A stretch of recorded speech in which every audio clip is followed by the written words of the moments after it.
လုံးရတစ်ခုဟာမှားတယ်မှန်တယ်ဆိုတာကိုယ်အထင်နဲ့ကိုယ်အမြင်နဲ့မဆိုင်ဘူးအမှန်တရားသည်အမှန်တရားအနေနဲ့ရှိတယ်အဲ့ဒါကိုတိုက်ဆိုင်မှုနဲ့ယုံကြည်မှုတွေဖြစ်သွားပြီးလူတွေဟာအမှားကိုအမှန်ထင်ပြီးတော့လုံးပြီးတဲ့အခါမှာဆင်းရဲဒုက္ခရောက်ကြတာလေးကိုပုံပြင်လေးတစ်ခုအနေနဲ့မှတ်သားကြည့်ဖို့ဒီကနေ့ခေတ်မှာလည်းသတိထားစရာပေါ့တိုက်ဆိုင်မှုတွေကအလွန်များတယ်950ဇတ်ထဲမှာပါတဲ့ဇလံကလေးတစ်ပုဒ်ပေါ့ဒီကနေ့ခေတ်နှိုင်းရှင်ပြီးပြောရမယ်ဆိုရင်ချဲနံပါတ်ပေးလို့ပေါက်သွားရင်မှန်လိုက်တာဆိုရယ်တိုက်ဆိုင်မှုပေါ့နော်။နောင်လေးပဲသူပေးရင်မှန်တယ်လို့ထင်ပြီးတော့လူတွေကဆွဲလန်းတတ်ကြတယ်ပေါ့။ဒါတွေကတိုက်ဆိုင်တယ်လို့ပြောတာအမှန်တရားမဟုတ်တိုက်ဆိုင်လို့ဖြစ်တဲ့အရာတွေဒီ950ဇတ်ထဲမှာပါတဲ့အကြောင်းအရာလေးတစ်ခုကိတဝိဆာဆိုတဲ့ယသိတစ်ပါးဟာ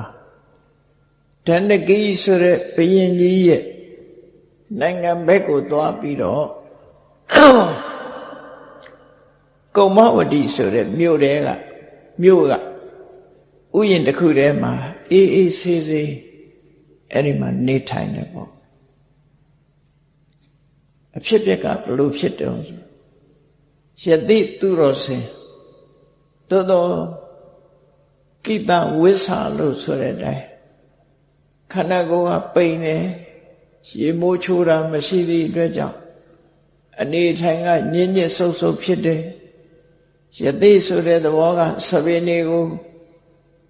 ခေါင်းလျှော်တာလည်းမရှိဘူးဖြေတာရှင်းတာလည်းမရှိဘူးဆိုတဲ့ဆံချစ်လို့ထုံးထားတဲ့ဟာဖြစ်တယ်အဲ့ဒီယသိဥယျာဉ်ထဲမှာသူ့ဟာသူအေးဆေးဆေးတရားနဲ့နေတဲ့ယသိတနေ့ကျတော့ဘာဖြစ်လာလဲဆိုဒန္တကီဘုရင်ကြီးကရှေးခေတ်မှာအချောဆုံးအလှဆုံးအမျိုးသမီးတွေကိုပြည့်တစားဆိုတဲ့ယာတုခန့်ထားတာရှိတယ်ဒါသူတို့ခေတ်ကနော်အချောဆုံးအလှဆုံးအမျိုးသမီးတွေဟာကံဆိုးရှာကြတယ်သူတို့ဟာဘုံဆိုင်သဘောမျိုးဖြစ်သွားတယ်တရက်တော့အဲ့ဒီပြည့်တစားဘုရင်ကယာတုခန့်ထားတဲ့အမျိုးသမီးကိုအကြောင်းတစ်ခုခုကြောင့်ဘုရင်ကြီးကယာတုကချလိုက်တယ်ယာတုပေးထားတယ်ဆိုတော့ဘုရင်ကငွေကြေးဒဏနဲ့နေရာထိုင်ခင်းတွေပေးထားတယ်ယာတုပြုတ်သွားပြီဆိုရင်ငွေကြေးလည်းမရဘူးနေရာလည်းမရအဲ့ဒါလို့ဖြစ်သွားတော့သူကဥယျာဉ်ထဲရောက်တော့ခုနယသိကိုမြင်တဲ့အခါမှာဘလို့အတွေးပေါက်တယ်လဲဆိုငါဟာဆက်ဆုပ်เสียကြက်တည်မရှိတဲ့ယသိကိုတွေ့ရတယ်အဲ့ဒီကြက်တည်မရှိတဲ့ယသိကိုယသိရဲ့ခန္ဓာကိုယ်ငါမှာဒီဘုရင်ကြီးကယာရုချလိုက်တော့သူကံဆိုးနေတယ်အဲ့ဒီကံဆိုးနေတဲ့အရာတွေကိုဒီသူရုပ်ပေါ်မှာတတွေးထွေးလိုက်ရလို့ရှိရင်ငါကံနေပြန်ကောင်းလိမ့်မယ်လို့ယူဆတာလူလောကဆိုတာအထင်တွေကတော်တော်ဆိုးတယ်နော်မှားရွေးနဲ့အတွေ့သူရုပ်မှာကိုတတွေးထွေးလိုက်ရလို့ရှိရင်သူ့ခေါင်းကိုတတွေးထွေးလိုက်လို့ရှိရင်ငါဟာကံကောင်းလိမ့်မယ်ငါရဲ့ကံဆိုးတွေဟာပျောက်သွားလိမ့်မယ်သူ့ပေါ်ကိုကုပေးလိုက်မယ်ပေါ့အဲ့လိုအတွေးနဲ့သူဟာယသိရဲ့ခေါင်းပေါ်ဆံချစ်ထဲကိုတတွေးထွေးထည့်လိုက်တယ်အဲ့လိုတတွေးထွေးပြီးတော့သူ့ကိုယ်သူကံကောင်းပြီဆိုတဲ့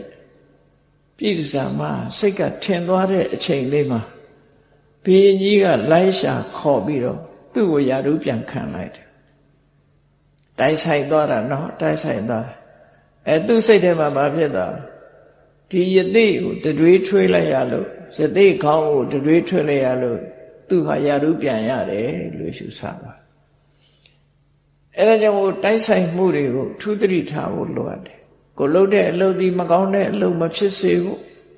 တိုက်ဆိုင်မှုတွေဆိုတာရှိတယ်ဆိုတာတတိထားဖို့သူဟာမဟုတ်တာလှုပ်ပြီးတော့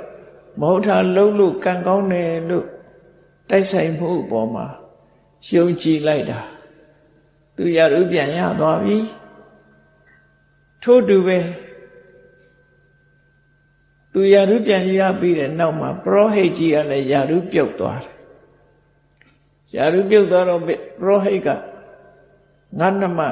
ငါလည်းရရုပြုတ်တယ်ဘာလုပ်ရမလဲလွယ်ပါတယ်ဟိုဥယျာဉ်ထဲကယသိယုတ်ရဲ့ခေါင်းကိုသွားပြီးတော့တတွေးထွေးလိုက်ရရုပြန်ရလိမ့်မယ်ရေရဟာခြေတာပေါ့နော်ရေရဟာခြေတယ်ရေရဟာခြေတာဆိုတာဗမာတွေမှသာရှိတာမဟုတ်ဘူးတခြားနိုင်ငံမှာလည်းရှိတယ်အင်္ဂလိပ်လိုရေရဟာခြေတယ်ဆိုတဲ့စကားလုံးကိုသိကျင်လို့ရှင်ပြောပြမယ်ရေရဟာခြေတယ်ဆိုတာမကောင်းတဲ့ကံတရားတွေကိုကောင်းအောင်ပြန်လုပ်တယ်ဆိုတဲ့အဓိပ္ပာယ်သူတို့ကြတော့ဘလို့သုံးလို့ဆိုရင်နော် keeping bad luck away bad luck ဆိုတာမကောင်းတဲ့ကံတရားတွေကိုတခြားကိုပို့ထားတယ် keep bad luck away ဆိုအဲ့ဒါရေရချေတယ်ဒုတိယကံမကောင်းမှုဆိုရင်မကောင်းတဲ့ကံတွေကိုအဝေးပို့ထားတယ်ဒါရေရချေတယ်အဲ့ဒီပုံနာကြီးယာရုပြုတ်သွားတော့ကံမကောင်းမှုသူလည်းရေရချေလို့ရှိရင်ယာရုပြန်ရလိမ့်မယ်ဆိုရယ်ခဏခေတ်လည်းချေနေကြတာပဲဒီရေရတွေအဲ့တော့ကောင်းတဲ့နဲ့ချေရင်တော့ကိစ္စမရှိဘူးမကောင်းတဲ့လှုပ်တွေလှုပ်ချေပဲဆိုရင်ဆိုးကျိုးကလာနိုင်တယ်အဲ့တော့ဒီပရောဟိတ်ပုံနာကြီးကပြည်တသမပြောတယ်လွယ်ပါတယ်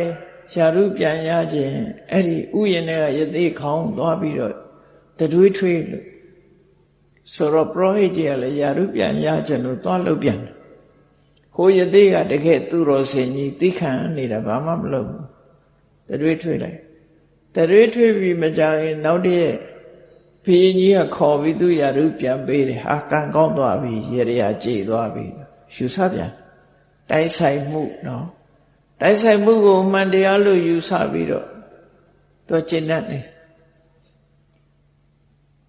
စစ်ပွဲကြုံလာတဲ့အခါမှာအဲ့ဒီဘုရင်ကြီးကစစ်တိုက်ထွက်ရမယ်စစ်တိုက်ထွက်ရမယ်ဆိုတော့ပရောဟိတ်ဗုဒ္ဓရအကြံပေးတယ်ရှင်မင်းကြီးစစ်ပွဲအောင်မြင်သလားအောင်မြင်နေစစ်ပွဲအနိုင်ရချင်လို့ရှိရင်အဲ့ဒီယသိခေါင်းသွားပြီးတတွေးထွေးရင်စစ်ပွဲအောင်လိုက်မယ်လူဆိုတာကောင်းတယ်ဆိုရင်သွားလှုပ်တာပဲလေအသိဉာဏ်မရှိတော့ဘုရင်ကြီးရောစစ်ထွက်မဲ့